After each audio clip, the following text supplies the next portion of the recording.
Ladies, please, please, please listen to older women. We're trying to tell you the truth so that you can have a life that we never had, so that you don't make the mistakes that we made, so that you don't end up at 40 years old starting your life all over again because nobody told you the truth. It's not a flex to get married and have children.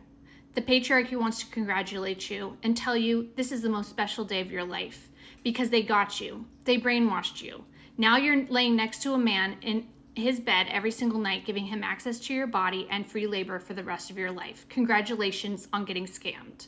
And I'm not just exaggerating. Listen to all the women in the comment sections of these kinds of videos, and the truth is right in your face. The flex is getting educated. The flex is getting your own money and your own business. The flex is empowering yourself to make logical and good choices on who you surround yourself and what you do with your time. There's no greater waste of time than a man.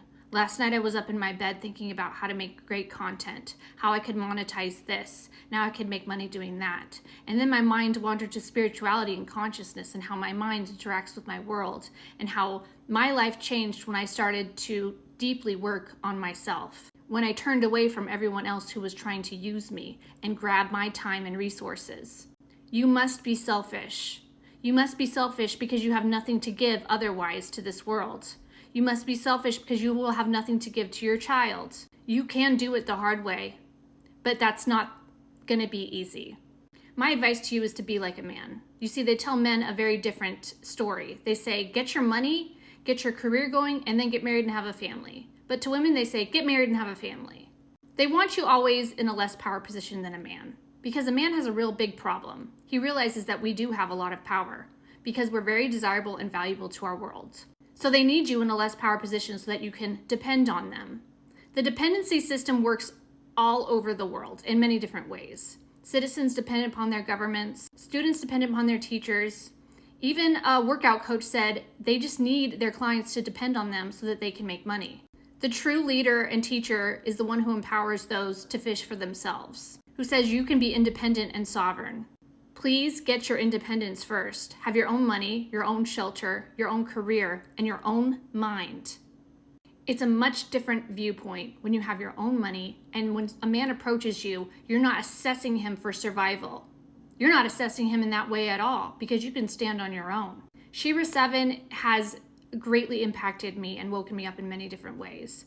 But the one way that I disagree with her is that she tells young women to find a relationship with a man who's wealthy. She's very correct that you should be emotionally detached, but still, never waste your time, your young years, investing in a man. Even if he's wealthy, even if he's paying all your bills, how much time are you spending with him? That's time you could be spending in college or building your own career. Be selfish with your time. And if a man can't respect that, he doesn't respect you. He doesn't like you. He doesn't value you. You don't need him. Don't lay up in bed all night worrying if a man is cheating on you. What a waste of time. What a waste of your talents. If a man ever has you wondering, you're acting like a woman and you need to act like a man. A man stays up at night thinking about his money and how he's going to advance in life. And then when a woman walks by, he uses her to please himself and then discards her. Women don't understand why men are so emotionally unattached. Because they're empowered. Because they have their money, they take care of themselves, and they don't rely on other people. But women are taught to desperately rely on everyone around them for their emotional support, for their financial support, and we never are taught our young women to stand on your own 2 feet at all times. Even if you do choose to get married, stand on your own 2 feet. A man literally is your sexual partner. He's your lover. That's it. And most of the time, they're not even good at that.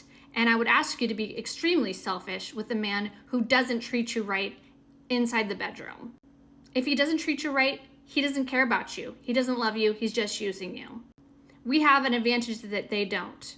We are always sexually desirable. So when you see a man who you actually are sexually attracted to, then you can have fun with him and discard him and say bye-bye and then go work on your money. I'm not joking. It's freeing. After I got divorced, I said I don't want a relationship. That word is like so boring to me. I wanted to flirt, have fun with men, and then tell them to leave. And then I could have my time to work on my business and other things. That's how a man sees women, and that's how a man does life. It's freeing and empowering. And many of us who have had sexual relationships with men, we kind of regret most of all of those. They were boring, lackluster, and then they damaged our body and our health. One lady's had a constant yeast infection for years since she's been married. Many women realize it just messes up your pH balance, and most of these men complain when they have to wear protection. If a man complains when you ask him to wear protection, he doesn't care about you. He's trying to use you for his pleasure. Always wear protection. And always make sure you're with a man who is very kind and very gentle to you and not aggressive at all. Not rude to you at all. And if you check his ass, he takes a step back. He doesn't double down. He doesn't defend. He realizes that he needs to be kind and a gentle man with you at all times. It's not all it's cracked up to be. And if a lot of us had it to go backwards, we'd probably all have our V card. I'm not even lying. There was one or two situations where I don't regret it, but most of the times it was like blah, and then on top of that, pH balance messed up, no thank you. What a waste. And then on top of all of that, the risk of having a baby or having to worry about now getting abortion, which some women don't even have access to. Not worth it. But what men don't want you to know is they need constant access to that. Women, not so much. Especially when you've been disappointed over and over again. We could just do without it altogether. But men need constant access to that. It's something they need. Money, food, shelter, resources, and Bex. We don't really need it. So they've devised a scam called marriage so that you sleep right next to them every night. You don't see that scam? You think that's normal? You think that's what everybody did throughout centuries? Men got kind of crazy. Men weren't getting access to women. Men went to war and plumaged and did horrible things to get access to women. So they devised marriage in order for men to have an outlet. You're the thing they use. And then they came up with the idea of, hey, yeah, stay in the house and clean it for free. Your aunties and grandmas will never tell you this because they were patted on their head their entire life, telling them they were good little women because they got married and had kids. They were sacrificed. They stayed small. They were kind and sweet. And little do these men know, but they will know in their next life that that's the only thing we could do. Because when you put yourself in a less power position than a man, you're going to have to stay small your entire life. It's time to empower yourself, stand on your own 2 feet, recognize your value in the world, and do whatever the fuck you want like a man does. I hope that you get a taste of this freedom, this independence, this true sovereignty, to never rely on a man or anybody for your resources, to be able to make your own money, to have your own mind and independent thinking. And I'm so proud of the young women who are listening to older women right now, because you're thinking clearly, much clearer than we did. All the messages around us were brainwashing. Say yes to the dress, get married, be a bridesmaid. You don't want to be a bridesmaid forever. When are you going to have a baby? We're trying not to push that onto you because you have so much talent and values that the world desperately needs. We don't need more babies. We need more real value. We need you to consciously take a hold of your life to find out what you really are. Until then, you're just a pawn that the Matrix can use. And something will always feel deeply wrong about that. Find out what true power feels like.